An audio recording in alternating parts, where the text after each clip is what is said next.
Había una vez 4 buenos amigos que disfrutaban de 3 sencillos placeres: los libros, la música y la parranda literaria.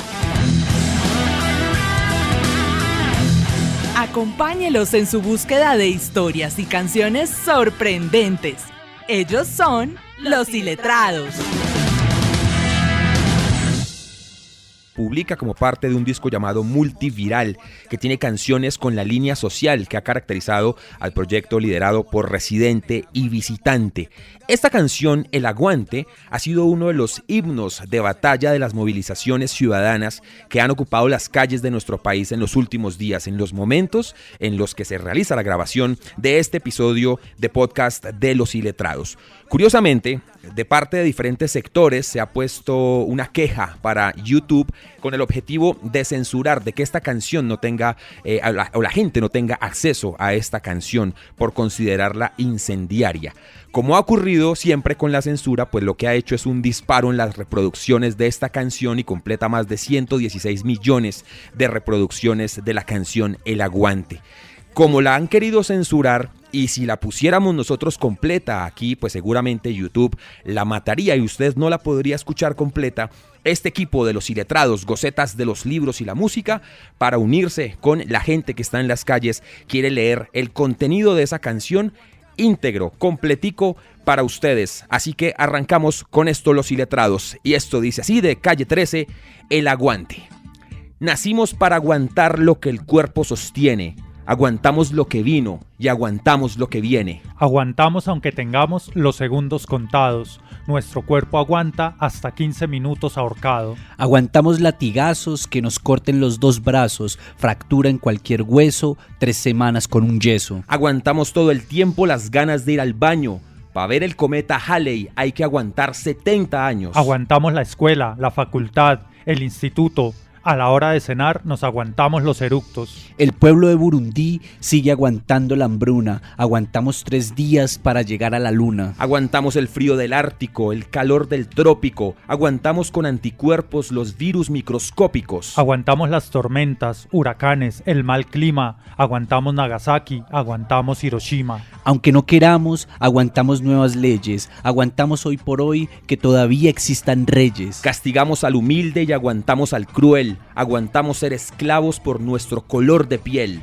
Aguantamos el capitalismo, el comunismo, el socialismo, el feudalismo. Aguantamos hasta el pendejismo. Aguantamos al culpable cuando se hace el inocente. Aguantamos cada año a nuestro puto presidente. Aguantamos cualquier tipo de dolor aunque nos duela. Aguantamos Pinochet, aguantamos a Videla. A Franco, Mao, Ríos, Mon, Mugabe, Hitler y Idi Amin, Stalin, Bush, Truman, Ariel Sharon y Hussein. Aguantamos más de 20 campos de concentración. Cuando nadas bajo el agua, aguantas la respiración. Para construir una pared aguantamos los ladrillos. El que no fuma se aguanta el olor a cigarrillo. Aguantamos que Monsanto infecte nuestra comida. Aguantamos el agente naranja y los pesticidas. Cuando navegamos, aguantamos el mareo. Aguantamos el salario mínimo y el desempleo. Aguantamos las Malvinas y la invasión británica. En la ciudad de Pompeya aguantamos lava volcánica. Y dentro de la lógica de nuestra humanidad, nos creemos la mentira y nadie aguanta la verdad. Aguantamos al ateo, al mormón, al cristiano, al budista, al judío. Aguantamos al pagano. Aguantamos al que vende balas y al que las dispara. Aguantamos la muerte de Lennon, la de Víctor Jara. Aguantamos muchas guerras: Vietnam, la Guerra Fría, la Guerra de los 100 años, la Guerra de los 6 días. Que aguanten la revancha, venimos al desquite. Hoy nuestro hígado aguanta lo que la barra invita. Por lo que venga. Hoy, episodio del Aguante de Los Iletrados, gocetas de los libros y la música. Estamos con ustedes también en las redes sociales. Recuerde seguirnos en las redes, ¿no? Estamos en Instagram como Los Iletrados Podcast, así también estamos en Facebook. Si a usted le gusta este podcast, suscríbase a nuestro canal de YouTube, hágalo también en nuestro perfil de Spotify y permítanos acompañarles cada tanto. Yo soy Andrés Pulido y ya escucharon a ustedes estas voces de Los Iletrados hoy en un episodio obligatorio. Luis Carlos Pacheco. No podemos quedarnos por fuera de esto, no podemos quedarnos callados y por eso hoy un capítulo de esta temporada leyendo desde las entrañas con un componente especial, El Aguante. Sí, señor. leyendo desde las entrañas, pero en esta ocasión las entrañas desgarradas que se le quieren salir a uno por la boca, por todos lados, con dolor de patria, con dolor por aquellas personas que contestan una piedra con una ráfaga de metralla y se dicen héroes de la patria. Con dolor de patria, realmente así vengo hoy, indignado. Y para rematar el saludo, ese saludo magnífico con el que iniciamos, compadre Andrés, compadre Víctor, quiero recordarles este poema o microrrelato del señor Eduardo Galeano, que se titula El sistema. Los funcionarios no funcionan, los políticos hablan, pero no dicen, los votantes votan, pero no eligen, los medios de información desinforman, los centros de enseñanza enseñan a ignorar, los jueces condenan a las víctimas, los militares están en guerra contra sus compatriotas, los policías no combaten los crímenes porque están ocupados en cometerlos, las bancarrotas se socializan, las ganancias se privatizan, es más libre el dinero que la gente está al servicio de las cosas. Muchas gracias, Lucho, por compartirnos eso, muy pertinente. Además, don Víctor Muñoz, aguantamos lo que vino y aguantamos lo que viene, dice la gente de Calle 13. Y es más allá de la canción, la práctica que hoy día a día en muchas ciudades de Colombia se están llevando, y especialmente en mi añorada y amada Cali, ¿no? La gente está resistiendo, está aguantando y sobre todo tratando de resistir ante una violencia desaforada que ha desatado la policía en toda la ciudad. Pero yo también tengo mi frase, señor, y es una frase que se la leí por primera vez a la señora Patricia Lara, pero creo que hace parte, más que una frase acuñada por ella, una frase de origen popular, es un adagio popular que dice así: siembra vientos y cosecharás tempestades. Creo que justamente la indignación que tiene Colombia hoy, todo lo que está sucediendo en Colombia, no es producto del azar, es producto de años y años y años de sistemático abuso. Entonces aquí estamos desde los iletrados, con eso que nosotros sabemos hacer, que son los libros, la música, la lectura, el arte, la cultura, acompañando a todas las personas que se la están guerreando en las calles, en las distintas ciudades de Colombia. Firmes en los iletrados, gocetas de los libros y la música. Bienvenidos. Los iletrados. Y esto es leyendo, esto hay que hacerlo también trabajando, esto hay que hacerlo produciendo, pero produciendo estas cosas que nos animan, ¿no? Y que nos inspiran y que nos llevan también a reflexionar respecto de muchos temas. Don Luis Carlos, será entonces su turno al bate para que nos comparta la lectura que escogió para este episodio del Aguante y desde las entrañas de los iletrados. Claro que sí, Andrés, compadre Víctor, compadre Alexín. Imagínense que una de mis novelas favoritas, y si me apuran podría decir que mi novela favorita, es 100 años de soledad. Siempre que tengo la oportunidad de leerlo, de verdad es un gran placer para mí. Pero imagínense que también es un gran placer aquellas personas que se acercan por primera vez y que creen que es un texto muy difícil, que es un texto confuso, que ellos no lograrían comprender, pero cuando se leen ciertas anécdotas, estoy seguro quedan prendados y luego hacen el ejercicio de leer la novela.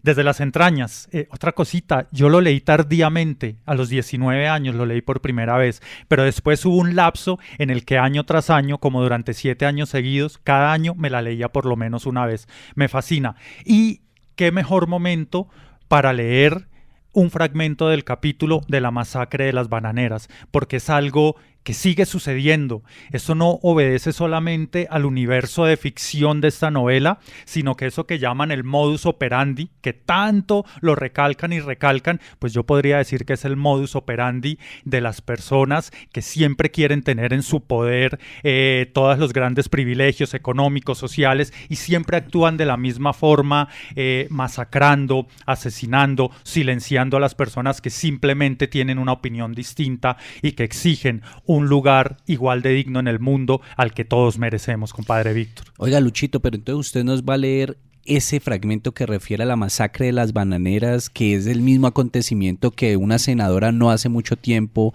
se encargó de decir que jamás existió. Exactamente ese mismo fragmento, y que es origen de muchas de las grandes catástrofes sociales en nuestro país, pero que además expresa lo que todos hemos sabido, o por lo menos las personas que se acercan a la literatura, al arte en general, y es que los poderosos simplemente abogan por sus privilegios y no quieren que nadie más tenga esos derechos que son absolutamente constitucionales para todos los seres humanos. Pero pues sin más preámbulos, este es el capítulo. Los iletrados. La huelga grande estalló. Los cultivos se quedaron a medias, la fruta se pasó en las cepas y los trenes de 120 vagones se pararon en los ramales. Los obreros ociosos desbordaron los pueblos. La calle de los Turcos reverberó en un sábado de muchos días, y en el salón de billares del Hotel de Jacob hubo que establecer turnos de 24 horas. Allí estaba José Arcadio II, el día en que se anunció que el ejército había sido encargado de restablecer el orden público. Aunque no era hombre de presagios, la noticia fue para él como un anuncio de la muerte, que había esperado desde la mañana distante en que el coronel Gerineldo Márquez le permitió ver un fusilamiento. Sin embargo, el mal augurio no alteró su solemnidad. Hizo la jugada que tenía prevista y no erró la carambola. Poco después, las descargas de redoblantes, los ladridos del clarín, los gritos y el tropel de la gente le indicaron que no solo la partida de billar, sino la callada y solitaria partida que jugaba consigo mismo desde la madrugada de la ejecución, habían por fin terminado. Entonces se asomó a la calle y los vio. Eran 3 regimientos cuya marcha pautada por tambor de galeotes hacía trepidar la tierra.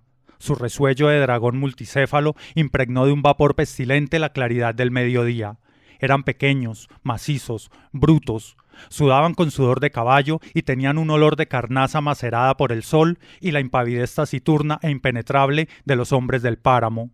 Aunque tardaron más de 1 hora en pasar, hubiera podido pensarse que eran unas pocas escuadras girando en redondo, porque todos eran idénticos, hijos de la misma madre, y todos soportaban con igual estolidez el peso de los morrales y las cantimploras, y la vergüenza de los fusiles con las bayonetas caladas, y el incordio de la obediencia ciega y el sentido del honor.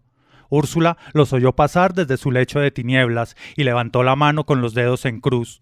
Santa Sofía de la Piedad existió por un instante, inclinada sobre el mantel bordado que acababa de planchar, y pensó en su hijo, José Arcadio II, que vio pasar sin inmutarse los últimos soldados por la puerta del Hotel de Jacob. La ley marcial facultaba al ejército para asumir funciones de árbitro de la controversia, pero no se hizo ninguna tentativa de conciliación. Tan pronto como se exhibieron en Macondo, los soldados pusieron a un lado los fusiles, cortaron y embarcaron el banano y movilizaron los trenes. Los trabajadores, que hasta entonces se habían conformado con esperar, se echaron al monte, sin más armas que sus machetes de labor, y empezaron a sabotear el sabotaje. Incendiaron fincas y comisariatos, destruyeron los rieles para impedir el tránsito de los trenes que empezaban a abrirse paso con fuego de ametralladoras, y cortaron los alambres del telégrafo y el teléfono. Las acequias se tiñeron de sangre. El señor Brown, que estaba vivo en el gallinero electrificado, fue sacado de Macondo con su familia y las de otros compatriotas suyos y conducidos a territorio seguro bajo la protección del ejército. La situación amenazaba con evolucionar hacia una guerra civil desigual y sangrienta, cuando las autoridades hicieron un llamado a los trabajadores para que se concentraran en Macondo.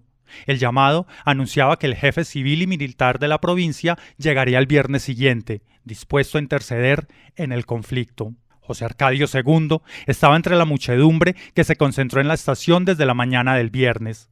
Había participado en una reunión de los dirigentes sindicales y había sido comisionado junto con el coronel Gavilán para confundirse con la multitud y orientarla según las circunstancias.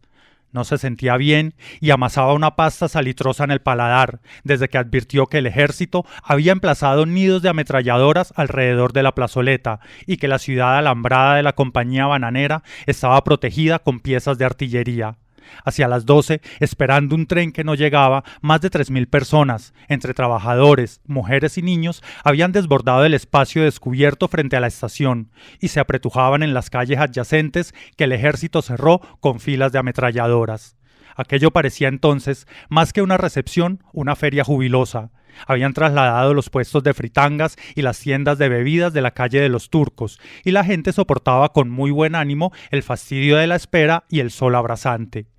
Un poco antes de las 3 corrió el rumor de que el tren oficial no llegaría hasta el día siguiente.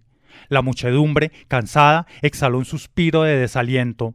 Un teniente del ejército se subió entonces en el techo de la estación, donde había 4 nidos de ametralladoras enfiladas hacia la multitud, y se dio un toque de silencio. Al lado de José Arcadio II estaba una mujer descalza, muy gorda, con 2 niños de unos 4 y 7 años. cargó al menor y le pidió a José Arcadio II, sin conocerlo, que levantara al otro para que oyera mejor lo que iban a decir. José Arcadio II se acaballó al niño en la nuca. Muchos años después, ese niño había de seguir contando, sin que nadie se lo creyera, que había visto al teniente leyendo con una bocina de gramófono el decreto número 4 del jefe civil y militar de la provincia.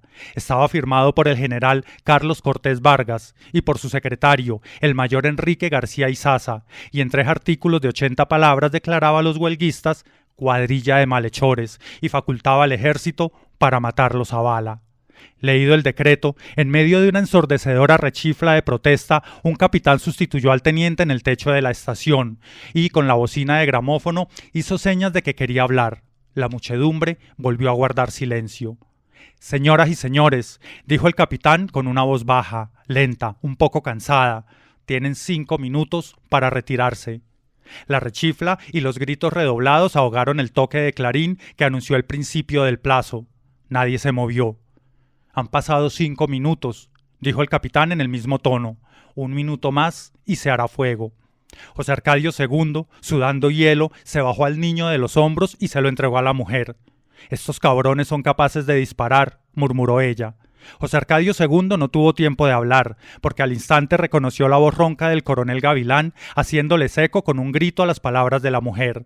Embriagado por la tensión, por la maravillosa profundidad del silencio y además convencido de que nada haría mover a aquella muchedumbre pasmada por la fascinación de la muerte, José Arcadio II se empinó por encima de las cabezas que tenía enfrente y por primera vez en su vida levantó la voz.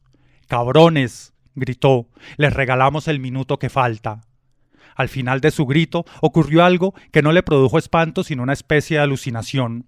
El capitán dio la orden de fuego y 14 nidos de ametralladoras le respondieron en el acto. Pero todo parecía una farsa. Era como si las ametralladoras hubieran estado cargadas con engañifas de pirotecnia porque se escuchaba su anhelante tableteo y se veían sus escupitajos incandescentes, pero no se percibía la más leve reacción, ni una voz, ni siquiera un suspiro entre la muchedumbre compacta que parecía petrificada por una invulnerabilidad instantánea. De pronto, a un lado de la estación, un grito de muerte desgarró el encantamiento. ¡Ay, mi madre!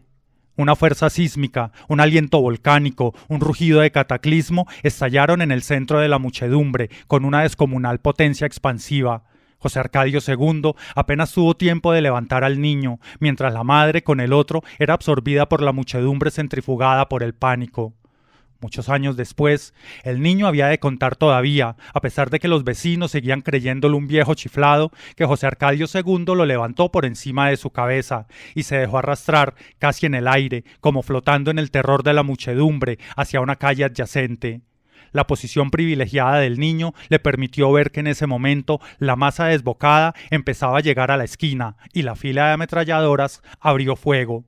Varias voces gritaron al mismo tiempo. «¡Tírense al suelo! ¡Tírense al suelo!». Ya los de las primeras líneas lo habían hecho, barridos por las ráfagas de metralla.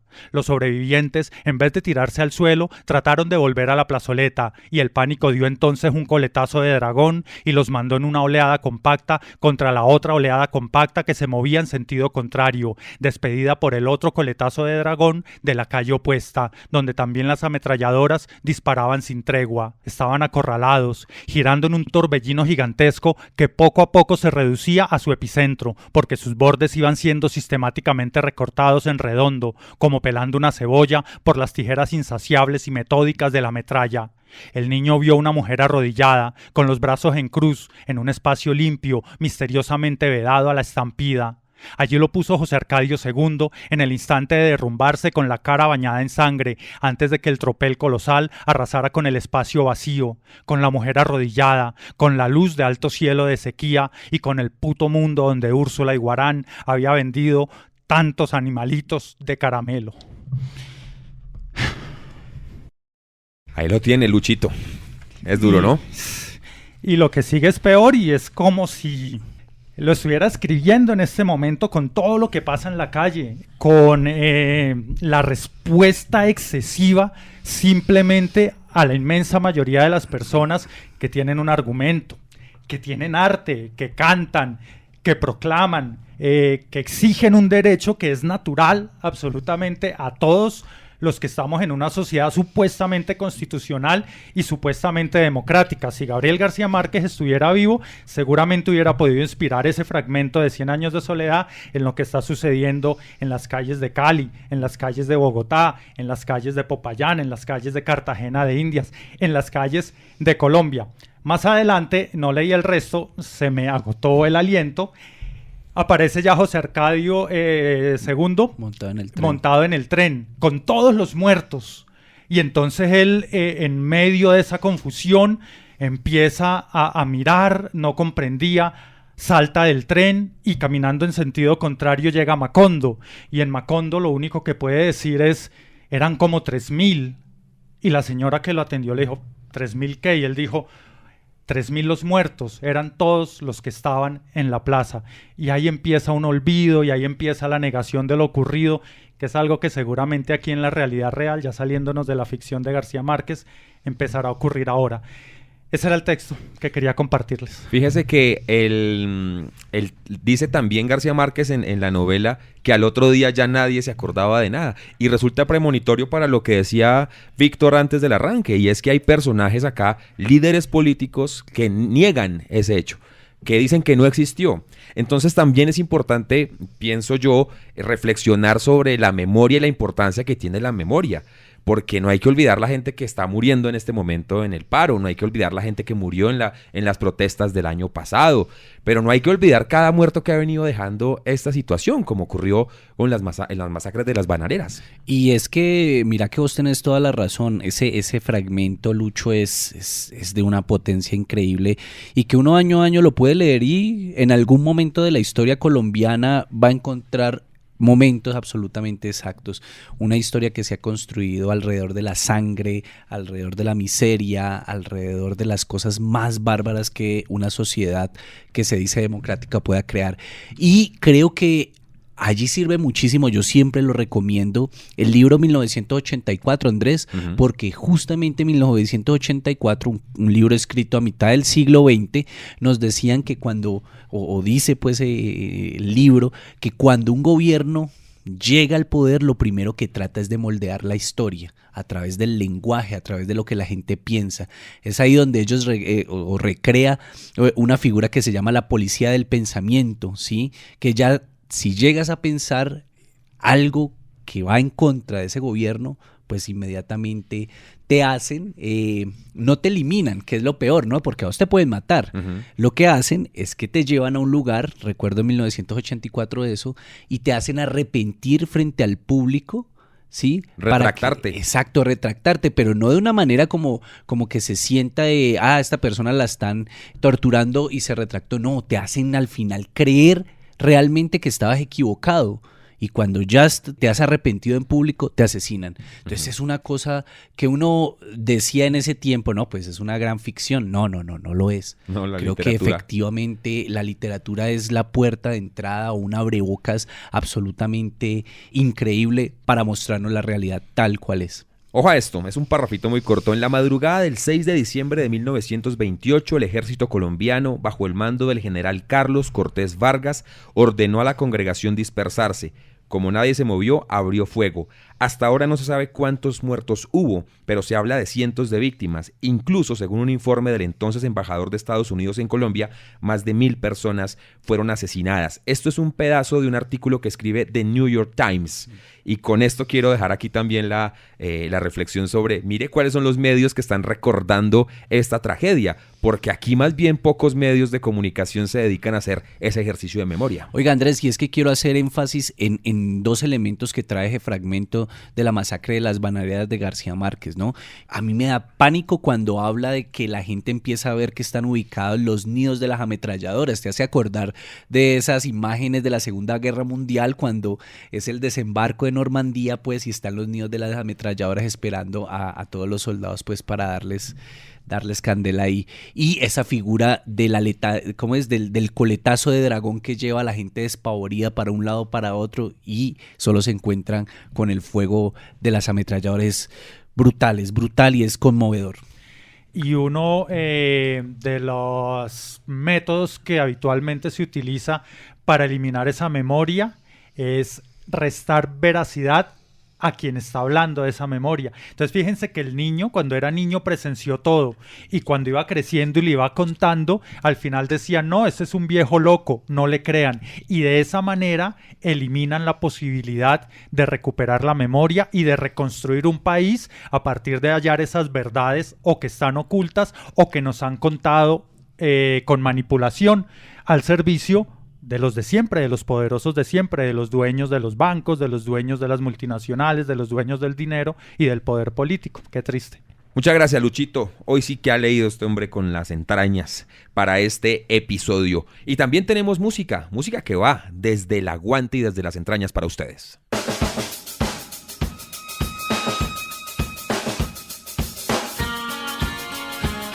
Que además tiene un intro que a mí me gusta mucho. Tiene mucha fuerza, es una batería descarnada y es que habla de una tragedia terrible. Esta canción hace referencia a un acontecimiento que se conoce como el Domingo Sangriento, que se presentó en Irlanda en el año 1972. Ustedes recordarán, hubo una manifestación convocada por diferentes grupos civiles, una jornada en la que se quería protestar a favor de los derechos de las mujeres y en contra del encarcelamiento sin juicio de las personas que se acusaban de ser sospechosas o se acusaban mejor de ser pertenecientes al IRA.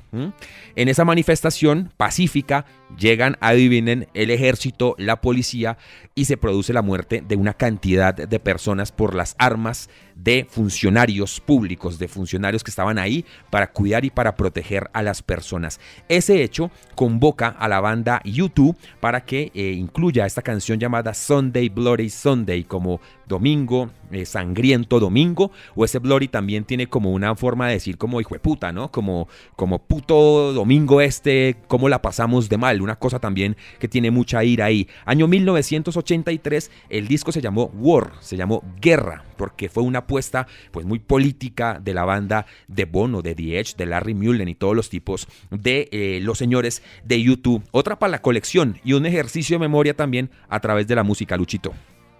Tremendo, tremendo.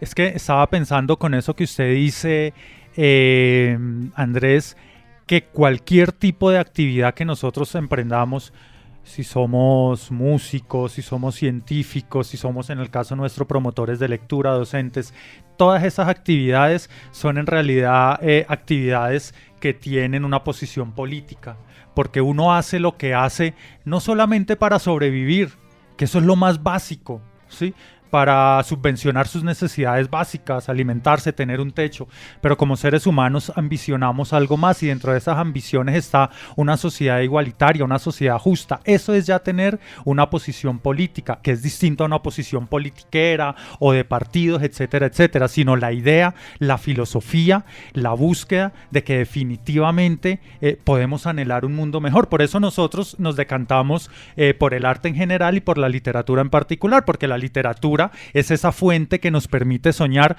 con que sí se puede un mundo mejor, un mundo de igualdad, un mundo en el que de verdad seamos hermanos, que de verdad se respete la diversidad, que todos tengamos los mismos derechos, que todos podamos ser en términos generales felices, si es que no está prostituida, perdón esa palabra. Y yo creo, Lucho, que es el momento que los colombianos y las colombianas entremos dentro de una dinámica de empatía. Sé que muchas veces las distintas protestas que se dan en los distintos lugares de Colombia nos pueden incomodar en esa tranquilidad burguesa que muchas veces nos lleva a menospreciar las manifestaciones públicas que puedan hacer ciertos sectores de la sociedad. Pero yo creo que es momento de la empatía, de no dejarnos llevar por ese lenguaje oficial del vandalismo que es a través del cual se pretenden desarmar todas estas acciones de carácter popular que buscan, mire usted Andrés, no buscan ni siquiera la eliminación de la propiedad privada, porque uno podría decir, no, pues que esto es una mano de comunistas, pretenden eliminar la propiedad privada, no, buscan salud, ¿sí? Empleo y que el Estado no se financie solo a partir de los más pobres, que sean los bancos quienes el año pasado ganaron alrededor de 18.000 billones de pesos, de lo cual solo pagaron el 1%, ¿sí? Sean los que realmente empiecen a tributar. Mire, qué cosas tan sencillas, cosas lógicas de una democracia. Entonces es el momento de la empatía y de que pensemos que ya es justo, que ya hemos aguantado suficiente. Ahí está, es el momento de la empatía y es el momento de leer. Don Víctor Muñoz, segundo turno al bate para usted en este episodio. ¿Ya nos siguen en las redes sociales? Los Iletrados Podcast, ¿no? Ahí búsquenos en Instagram, búsquenos en Facebook. Si a usted le gusta esta vaina, si le interesa y si tiene personas a su alrededor que probablemente las tiene, a quien también disfruta de esto, ¿no? De los libros, de la música y de la habladera de carreta, usted le puede compartir este episodio. ¿Qué vamos a leer, don Víctor? Bueno, ahí quiero compartirle, señor Andrés, Luchito, Osvaldo y a todas las personas que están luchando allá en las distintas partes de Colombia, con un saludo muy especial obviamente a la gente de Siloé, a la gente de Agua Blanca, a la gente de La Luna, sí, a la gente de Junín allá en Cali, que han recibido todo el atropello pues de la fuerza militar y policial. Un saludo especial para ellos y me voy con una lectura que justamente tiene que ver muchísimo con mi ciudad, con esa Cali que siempre ha sido bastante irreverente, pero sobre todo bastante parada a la hora de afrontar los desmanes de la fuerza pública. Y para mí es una cosa de la entraña, se lo confieso, señor Andrés, una de las primeras novelitas que me leí del escritor vallecaucano, del escritor caleño, Andrés Caicedo, ¿sí? Es una novela que la leo constantemente, se llama El Atravesado y hay una parte final, o sea, la parte final de este libro, la que le quiero compartir a ustedes porque tiene que ver con un hecho que fue muy relevante en 1971, más exactamente el 26 de febrero, donde una acción de la policía que termina asesinando al estudiante Edgar Mejía Vargas, lo conocían más como Jalisco, desata una huelga general en todo Colombia que realmente, tuvo unas dimensiones que todavía la historia no ha logrado concretar porque, al igual que en la masacre de las bananeras, aún no se sabe cuántos muertos hubo ese día en la ciudad de Cali. Este texto dice así: Los Iletrados. Porque ahora con la administración de este joven presidente, la policía se ha estado metiendo en todo, que ya uno ni puede andar por allí tranquilo porque papeles, y si le ven cara de tonto lo taponean y después lo encanan. Hay que ponerle cuidado a eso, ver a tanto policía uno lo pone muy mosca, no hay caso, uno no puede salir del cine y ponerse a pensar en los amigos idos, en los amigos muertos y ponerse triste y todo eso, pero lo que digo yo, ¿ahora con qué tiempo? ¿Cómo va a ponerse uno triste si la policía no lo deja?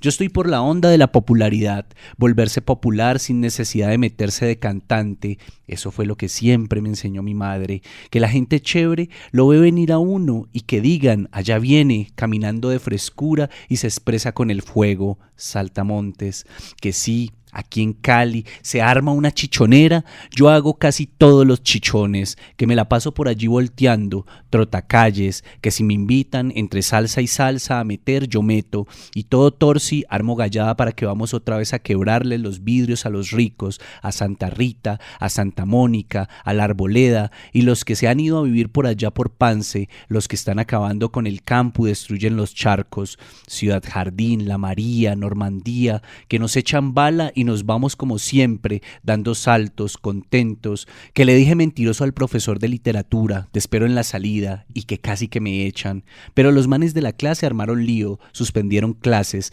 gritaron en las calles, primaria, todo el colegio, así que ¿qué lo van a echar a uno? Que me pongo la pinta y mis tíos me dicen con qué ropa anda, y yo no les digo nada, voy por los amigos a que tiremos ritmo, y me meto al cine, solitario, y si no me gusta la película me paro y quiebro asientos, grité cosas en el mundo de los aventureros y viene un mancito con linterna a decirme que dizque joven, sálgase, y yo que me sacara, y me sacaron entre 8, que dése cuenta que me conocen en San Fercho, por la 15 para arriba, en Siloé, en la villa, y todo el mundo me saluda, y si la tropa me persigue todas las puertas se me abren, y pueden tumbar la puerta que no me encuentran nunca. El 26 de febrero prendimos la ciudad de la 15 para arriba, la tropa en todas partes. Vi matar a muchachos a bala, niñas a bolillo, a Guillermito Tejada lo mataron a culata, eso no se olvida, que di piedra y me contestaron con metralla, que cuando hubo que correr corrí como nadie en Cali, que no hay caso, mi conciencia es la tranquilidad en pasta, por eso soy yo siempre el que tira la primera piedra. Me estaba acordando mucho de una situación que se produce en los días en los que estamos grabando este episodio que están escuchando en este momento las personas.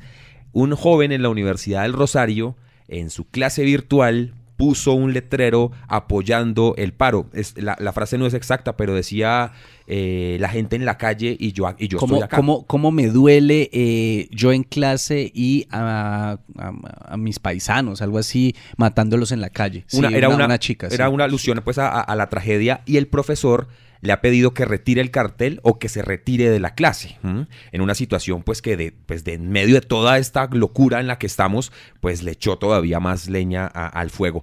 Pues por fortuna la Universidad del Rosario, en una actitud de sensatez, respalda al estudiante y de hecho le suspende el contrato al profesor que censuró al estudiante. Entonces, fíjese también desde diferentes puntos se establecen estas luchas. Fíjese cómo hay una expresión en una clase virtual donde también hay un ejercicio democrático y hay una expresión ahí del pensamiento.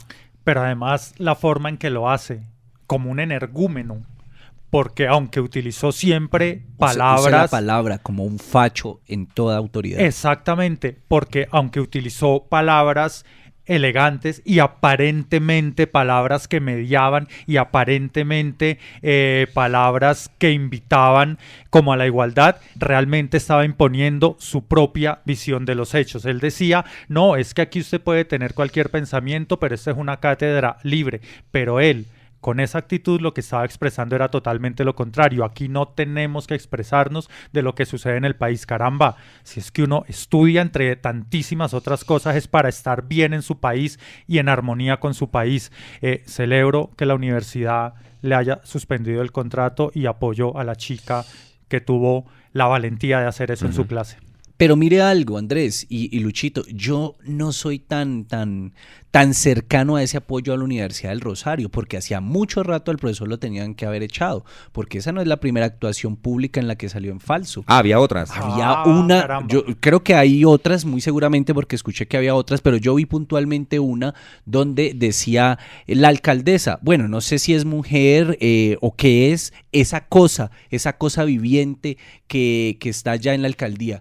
Esa frase es una frase lapidaria, es una frase que muestra un menosprecio hacia la diversidad y hacia la mujer que a uno lo sorprende. En ese mismo momento, la Universidad del Rosario debió haber sacado a este profesor sin mediación, porque eso no se puede permitir en un espacio donde se dice se están formando abogados, ¿sí? Y donde se dice hay una democracia y una libertad también de pensamiento y de diferencia, de disentir. Claro, y una pluralidad de ideas. Entonces, Víctor, esto simplemente sucedió fue porque la exposición pública fue tal que se vieron obligados a hacerlo, también para reflexionarlo. Miren qué interesante esto que usted nos trae a colación. Pero quiero decirle algo también de su texto.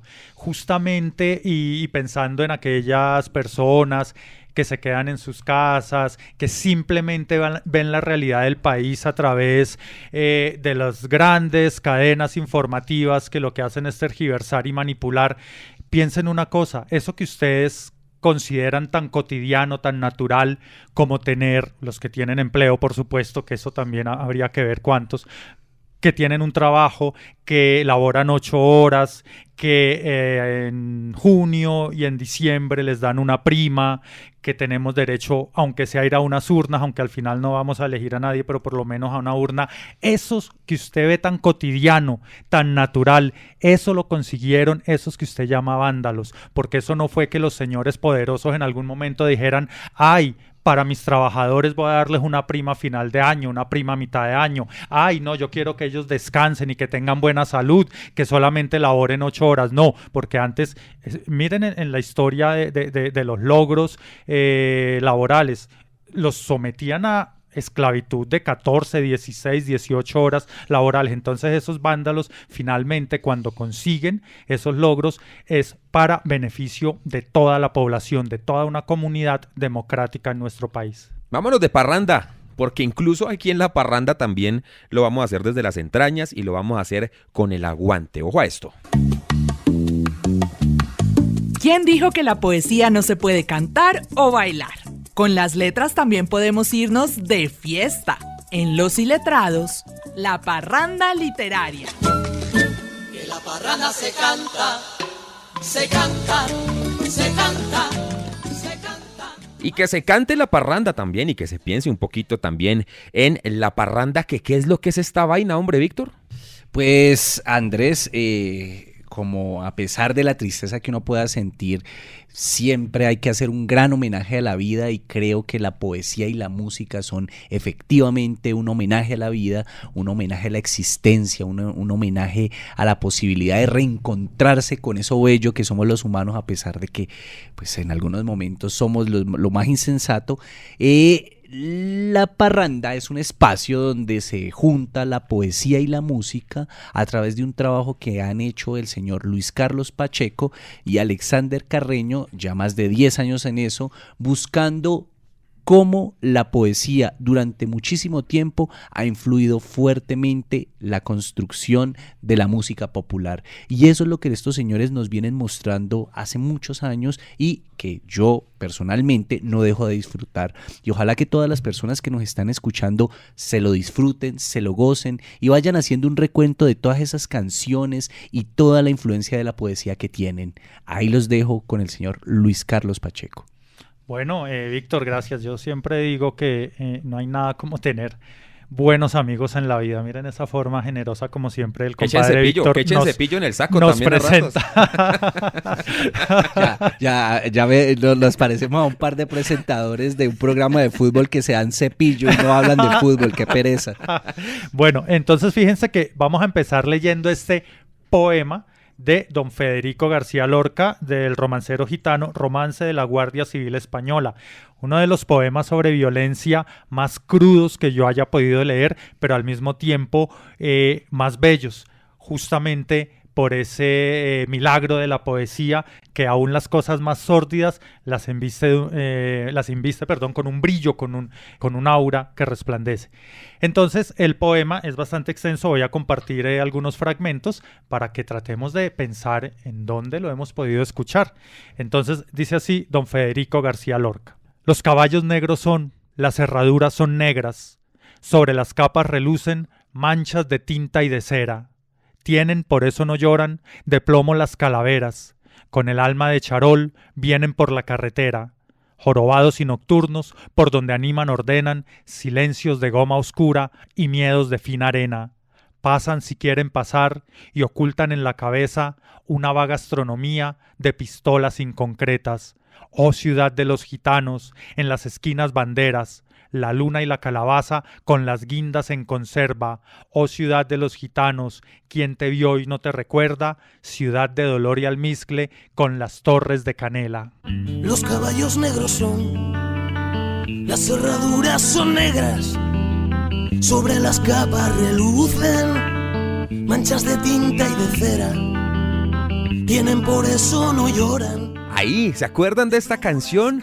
Un rock and roll ahí, una voz española, pues es la voz de Cutsi Romero. Él es el vocalista de una banda llamada Marea, ¿no, Luchito? Sí, banda señor. Española, una banda de Berriozar en la comunidad de Navarra, que se conformó en el año 97 y que publica este disco llamado 28.000 puñaladas en el año 2004, y ahí incluyen esta versión de su poema, señor. Sí, señor. Ciudad de los Gitanos se llama la canción que usted nos refiere a ese magnífico álbum. Es la musicalización literal del texto de Federico García Lorca, no íntegra porque el texto es bastante amplio, hay algunos versos que no están incluidos, pero por ejemplo, más adelante en la canción van a encontrar estos versos que dice así: la ciudad libre de miedo multiplicaba sus puertas.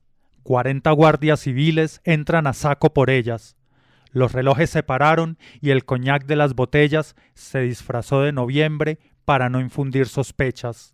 Un vuelo de gritos largos se levantó en las veletas. Los sables cortan las brisas que los cascos atropellan. Por las calles de penumbra huyen las gitanas viejas, con los caballos dormidos y las orzas de moneda. La ciudad libre de miedo multiplicaba sus puertas. 40 guardias civiles entran a saco por ellas. Ahí la tienen, búsquenla, métanla a la playlist de YouTube o a la playlist de Spotify. Se llama Ciudad de los Gitanos, la banda se llama Marea, para que la puedan encontrar, y el álbum se llama 28.000 puñaladas. Con la parranda literaria, señores, hagamos el cierre, que terminó la sección acá. La parranda literaria. aprovecho para recomendarles a ustedes e invitarles para que tienen algún comentario, esto les gusta, esto no les gusta, si ¿qué quieren que hagamos acá? Yo no sé, cantamos, echamos chistes, invitamos a otra gente, nos vamos nosotros, lo que ustedes quieran lo pueden proponer aquí en Los Iletrados. Los Iletrados Podcast, cuentas para redes sociales, Facebook e Instagram. Vamos a hacer resumen para ir cerrando este episodio. ¿Qué nos leyó el día de hoy para el aguante y desde las entrañas el señor Luis Carlos Pacheco? Bueno, yo inicié leyendo un texto breve de Eduardo Galeano que se titula El Sistema y leí un fragmento un poco más amplio de La masacre de las bananeras de 100 años de soledad de Gabriel García Márquez. En realidad no es la masacre de las bananeras, está inspirada en la masacre de las bananeras, pero es la masacre de la huelga bananera que sucede en Macondo, en el universo literario de 100 años de soledad de don Gabriel García Márquez. Fíjense que yo también leí a propósito de eso, las lecciones de la masacre de las bananeras en Colombia. Ese es un artículo de The New York Times para quien también quiera abordarlo por ese lado. ¿Qué leyó, don Víctor? ¿Trabajó hoy o tampoco? Sí, claro, hoy trabajé como siempre, señor. Leí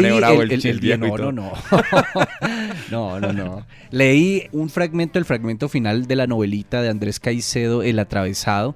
Inicié con una frase que se la leí yo a la señora Patricia Lara, pero es un adagio popular que dice: siembra vientos y cosecharás tempestades. La música también, arrancamos con la canción El Aguante de Calle 13, leímos para ustedes el contenido de esa canción, escuchamos también Sunday Bloody Sunday, la canción de YouTube, y escuchamos en la parranda literaria la canción La Ciudad de los Gitanos del grupo Marea, que está inspirada en el poema Romance de la Guardia Civil Española de don Federico García Lorca. Ha sido un placer estar con ustedes, que este podcast llegue de manera muy especial a las personas que están allá afuera, que están recibiendo agua de la lluvia, que están recibiendo agua de las tanquetas, que están recibiendo golpes, que están recibiendo balas, que están recibiendo improperios y que están recibiendo la falta de solidaridad de algunas personas en el país.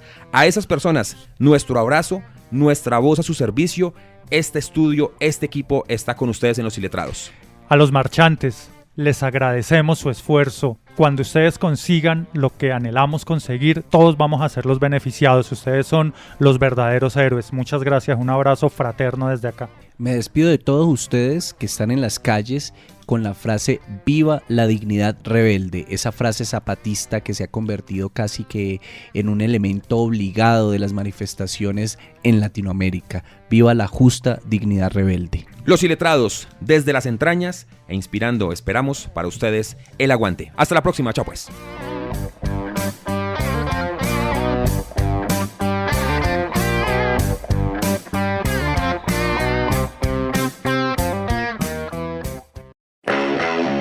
Pronto, un nuevo episodio de Los Iletrados, gocetas de los libros y la música.